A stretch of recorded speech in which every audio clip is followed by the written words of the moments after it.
Quality और consistent performance के लिए सिर्फ सिल्वर पंप्स एंड मोटर्स, नाम याद रखना।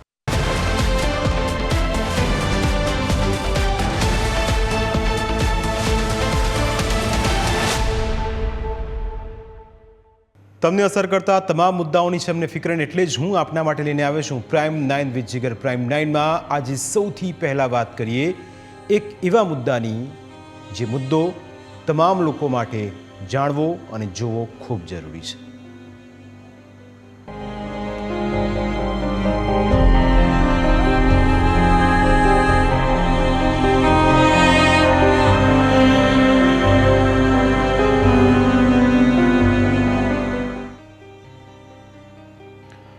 તમારી એક બેદરકારી તમને મારી નાખે છે.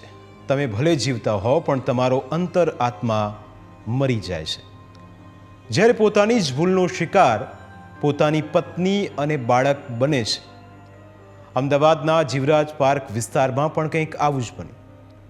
આગ લાગી અને તેના ધુમાડાએ પત્ની અને બાળકને ગુંગળાવીને મારી નાખ્યા. આ ઘટનામાં ભૂલ ફક્ત સિસ્ટમની જ નહીં, નિયમોનું પાલન ન કરનારા મકાનના માલિકની પણ છે. 6 એપ્રિલના રોજ બપોરે અંદાજે 3:30 થી 4 વાગ્યાનો સમય હતો.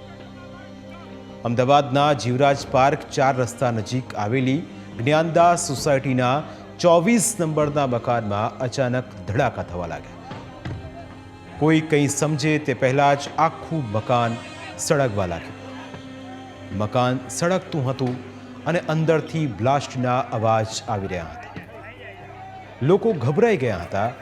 કોઈ કંઈક સમજી શકે તેવી સ્થિતિમાં ન હતું. જેણે પણ આ અવાજો સાંભળ્યા તે અવાક રહી ગયા.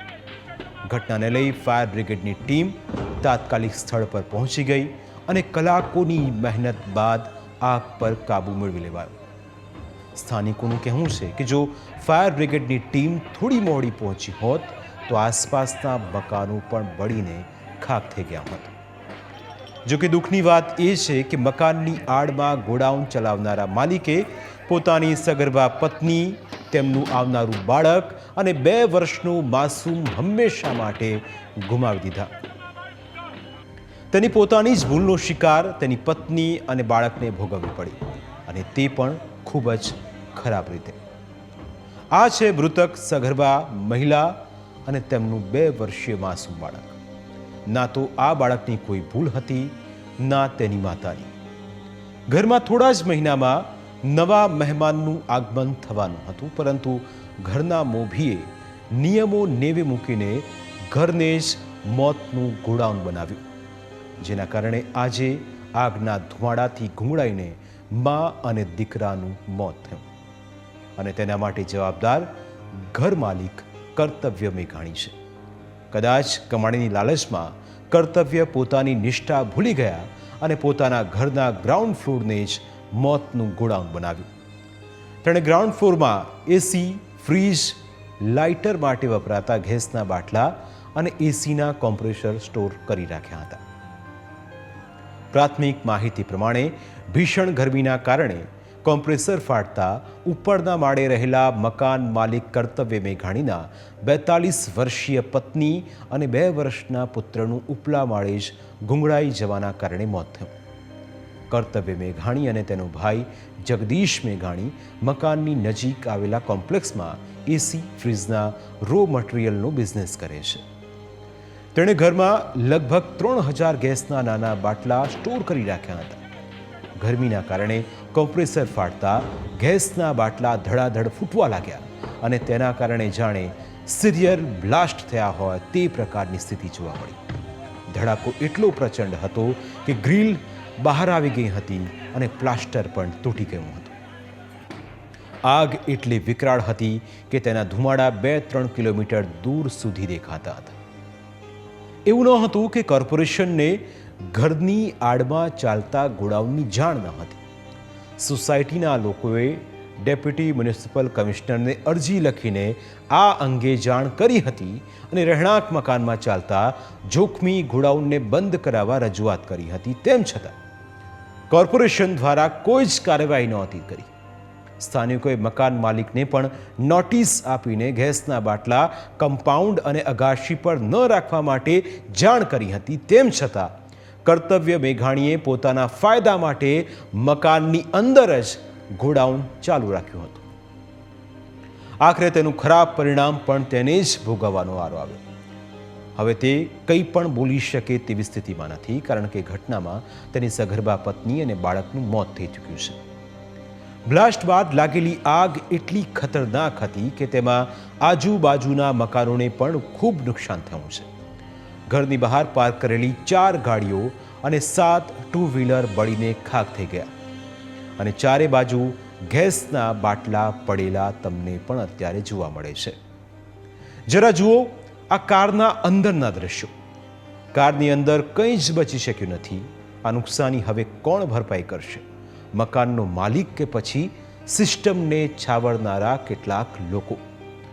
કારનો ઇન્સ્યોરન્સ હશે તો નવી કાર આવી જશે, પણ જે મોતને ભેટ્યું છે તેનું શું? જરા જુઓ આ મકાનની હાલત. એક દિવસ પહેલાં જ જે મકાન અને ગોડાઉન હતું તે હવે ખંડેર બની ગયું છે. હવે કંઈ જ નથી બચ્યું. પરિવારનો માળો વિખેરાઈ ગયો છે. આંસુ પણ જાણે થીજી જાય તેવી સ્થિતિ સર્જાઈ છે. મકાનમાં એસીની કોપર પાઇપ્સનો મોટા પ્રમાણમાં જથ્થો હતો, જે તમે આ દ્રશ્યોમાં જોઈ શકો છો. જ્યારે મકાનમાં રહેલા ગેસના નાના નાના બાટલા બ્લાસ્ટ થઈને ચારે બાજુ આ જ રીતે વિખરાઈ ગયા હતા. તબાહીના આ દ્રશ્યો સૌ કોઈની આંખો ભીની કરી નાખે તેવા છે. આ હિંચકો બાજુવાળા મકાનનો છે, જ્યાં બ્લાસ્ટ થયેલો બાટલો અથડાતા તેની કેવી હાલત થઈ ગઈ તે તમે આ તસવીરમાં જોઈ શકો છો. બીજી તરફ બાજુના મકાનની દિવાલો પણ તૂટી ગઈ હતી, એટલે કે પડોશીઓને પણ ખૂબ જ મોટું નુકસાન ભોગવવાનો વારો આવ્યો. ઘટનાને લઈ આસપાસના લોકોને કેટલું નુકસાન થયું છે તે પડોશીના મુખેથી સાંભળશો તો પીડા પણ આપને સંભળાશે. મારું ઘર ખાલી જસ્ટ આમ કહેવા જાવ તો એક ઘર છોડીને મારું બીજું ઘર તરત જ મારું આવતું હતું. અને મારી પોતાની લોસમાં એવું થયું કે મારી એક પોતાની કાર સળગી ગઈ અને 2 ટુ વ્હીલર સળગી ગયા છે. ઘર પર શું અસર પહોંચી છે? કારણ કે તમારા નીચે બતાવ્યું કે તમારા ઘરની અંદર પણ જે સિલિન્ડર જે તે આવ્યો હતો અને આખી દિવાલમાં પણ અસર પહોંચી. સિલિન્ડર્સના લીધે મારા ઘરમાં બધા ઘરમાં સિલિન્ડર્સ બી અંદર ઘૂસી ગયા છે. બધા ધાબામાં બી છે બહુ બધા, અને એના લીધે મારા ઘરમાં મારો પડદો અને મારો હિંચકો એ બી આખો બળીને ખાખ થઈ ગયો છે.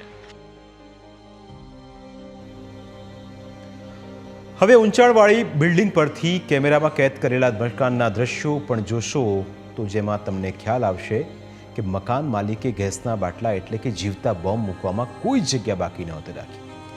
ગ્રાઉન્ડ ફ્લોર ભરાઈ જતા તેણે અગાશી ઉપર બાટલા મૂકી રાખ્યા હતા, પરંતુ તેની હાલત કેવી થઈ ગઈ હશે તે પણ સમજી શકાય એમ છે. જ્યાં બ્લાસ્ટ થયો ત્યાં નજીકમાં જ પેટ્રોલ પંપ આવેલો છે. જો કોઈ ગેસનો બાટલો ઉછળીને પેટ્રોલ પંપમાં ગયો હોત તો કદાચ આનાથી પણ વધારે મોટી દુર્ઘટના સર્જાઈ હોત. ઘટનામાં પોલીસ ફરિયાદ તો નથી થઈ, પરંતુ ઘટનાની ગંભીરતાને લઈ તપાસ ચોક્કસ થઈ રહી છે. એફએસએલની ટીમ પણ 7 એપ્રિલના રોજ ઘટના સ્થળે પહોંચી અને જુદા જુદા સેમ્પલ લીધા હતા. ગોડાઉનમાં એસીના ગેસ રિફિલિંગની બોટલો હતી. સંભાવના છે કે કોઈ બોટલ લીક થઈ ગઈ હશે અને લીકેજના કારણે ગોડાઉનમાં ગેસ જમા થયો હશે. નિષ્ણાંતોના પ્રમાણે એસીમાં ભરાતા ગેસને તણખાની જરૂર નથી હોતી. તે ભારે દબાણ અને વધુ પડતી ગરમીને કારણે આપોઆપ આગ પકડી શકે છે. ગેસ હંમેશા ઉપર તરફ ગતિ કરે છે. આ ઘટનામાં પણ આગ ધુમાડા ઉપડા માળ સુધી પહોંચ્યા. લાઇટરમાં પૂરવાનો ગેસ એલપીજી હોય છે અને તે અત્યંત જ્વલનશીલ હોય છે.